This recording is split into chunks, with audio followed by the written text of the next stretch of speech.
I'm fired up and I'm ready to go. I'm fired up and I'm ready to go. I'm fired up and I'm ready to go. This is the Billionaire Brown Experience. Let's go. They hate the fact that the person is doing something that they love so much and it's not them. And that in turn makes them jealous. Okay, so all right, so like I said before, and like you've said a million times, your main thing is you want to change the narrative on, especially in our urban community, especially with Black people, African Americans. Your main focus is to really change the narrative. So as we both know, there is a lot of jealousy in the Black community. And some people may call it the crabs in the barrel concept. Is there a way, like if someone's listening to this and they're like, and they identify within themselves like, yo, I might be a little bit of a jealous person. Like I do be knocking people for no reason or whatever the case. How can we change the narrative? Even if we obviously can't help everybody, but even if we can help somebody that's on the fence, is there a way to change the narrative for someone who has a jealous trait in their bones? I mean, that's a personal thing. They would have to seek help, or they have to dig deep within, because in all reality, like I said, it's just something that they want to do, that they're jealous of another person that's actually doing it. So jealousy is just a form of a person having low self-esteem, or a person that don't believe in themselves to the fullest extent.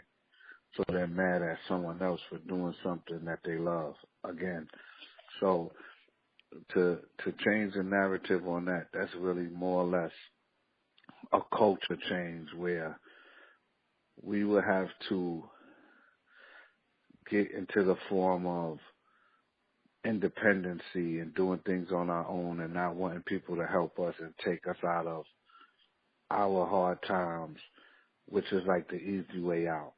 So a lot of times in the Black community, you will hear things like people don't do for them, and in return they don't like them. Like you can hear a lot of Black people say, like, what Obama did for the Black people, or what is Trump doing for the Black people?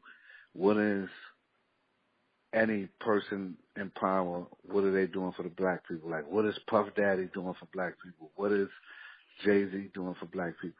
At the end of the day, Black people have to do for Black people. Like, we can create an infrastructure and help build each other up, but at the same token, the only people that should be worthy of being built up is people that's educated and has the knowledge of whatever it is they're in tune with. Like, for instance, you can't build an economic infrastructure for the African American community and just put Ray Ray from the block ahead of, in charge of a real estate development building that might cost billions of dollars. He will mess it up because he doesn't have the education, the knowledge, and the know-how to actually run a construction site like that. So, again, we have to educate and empower ourselves first before we can ever think that we could grow as a people. And giving handouts and just helping people and taking care of people, that doesn't produce college educations or, careers in Fortune 500s. That just gets people by until the next time they need something, in most cases. Okay, so in regards to spirituality, not based off what you just said, based on spirituality, I know you're really big on energy. You may not believe in a heaven or hell or God and stuff like that, but you do believe in energy, which you explained previously. But I'm curious to know, God does believe, and he taught, one of his teachings was... Who does believe? Who believes? You said God does believe? No, if I did, I made a mistake. I was saying one of God's teachings is that we need to give our time to the people who deserve it, not the people who need it. And I think based off of what you just said, that kind of threads in, right? Right. Well, I'm gonna just I was talking about Ray elaborate. because you gave the example of Ray. I know what you're saying, but I'm gonna give you something on how I think and what's like. Sometimes people get misconstrued. Like, okay, there's a war within the people, not the country. I'm talking about the world, the universe, between God versus science. You do know that, right? Of course, yes. There are scientists that will tell you that there is no God, that humans was created from clay and the water and the sun and things of that nature. So the point is, when you say God's teachings, that's not backed up by total facts. Like, we don't know who wrote the Bible. We don't know who wrote the Quran. We don't know who wrote any of these books. We don't know if those are actual teachings from God or if those are actual teachings from men. Now, you have to understand something, that the most famous person in the world is a person that we've never saw or met. You do know that, right? Okay. Which is God or Jesus Christ, whoever. God is the most famous person, and no one's never seen him.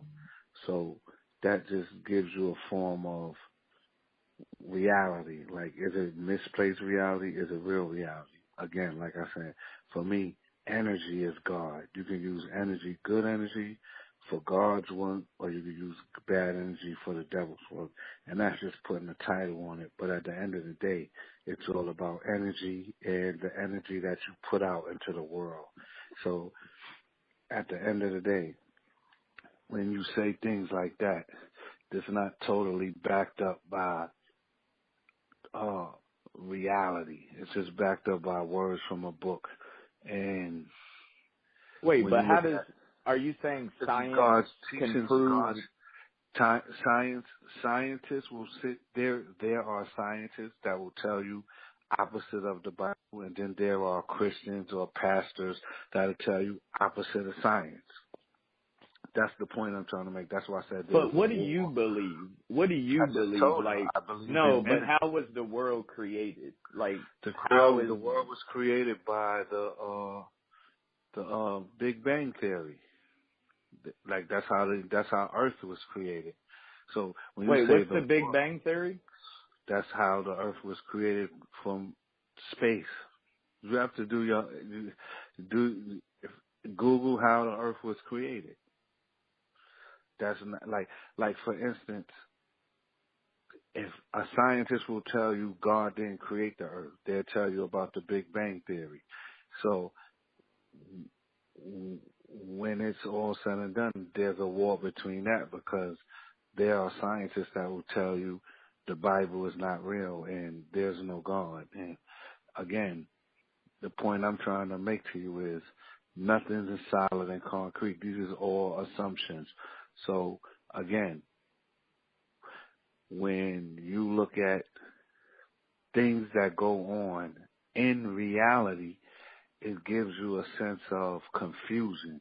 Like, for instance, in the black community, the black churches, the pastors make all this money, drive all these cars, have these big houses, have all these airplanes, but don't put money back into the community. Now you have like LeBron James. He gets money and he puts back his money into the community and all that. So now that has you scratching your head saying, well, why aren't the pastors doing it when we're giving him this money for those purposes, when we're actually giving LeBron James money to entertain us? But he's regenerating his money the way the pastors are supposed to be, because the first line is the church. So if that's hypocritical, then that gives you a sense of what's really real. When you have prominent pastors getting caught doing things that they're preaching their church that people should never do, again, that's confusing. did God really say man and woman should only be together and not woman and woman and not man and man? But it's so much homophobic things in the church, but then there's so much gay acts in the world. So who's to determine who created this? Because it's like saying, if I create the world and I create all of these people, but I don't want them to do something, how do they have their own mind to do against what I say if I created them? You get what I'm trying to say? Yeah, I do get. I mean, you're opening up a whole can of different thoughts. It's confusing, but again, like I said, there's no concrete evidence on it because, again, if you create a robot, right, wouldn't you create a robot with the programs not to be violent, right? So now, you get what I'm trying to say? If I create a robot, I would program it with no sense of violence in it, so that way the robot would never hurt nobody. So now, if I never put that program inside of the robot, which is only run by the things I programmed it from, how would it kill somebody, or how would it hurt somebody? How would it harm somebody? It's virtually impossible. So I've never heard that before. That gives me a pause to cause. Okay, that was good. No. That was actually interesting. What it makes you pause on?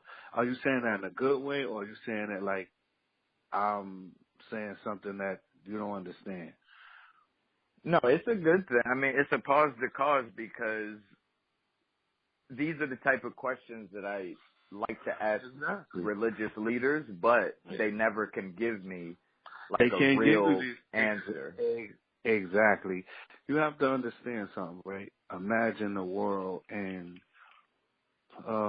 let's say the medieval times or the times before the books and all that stuff, right?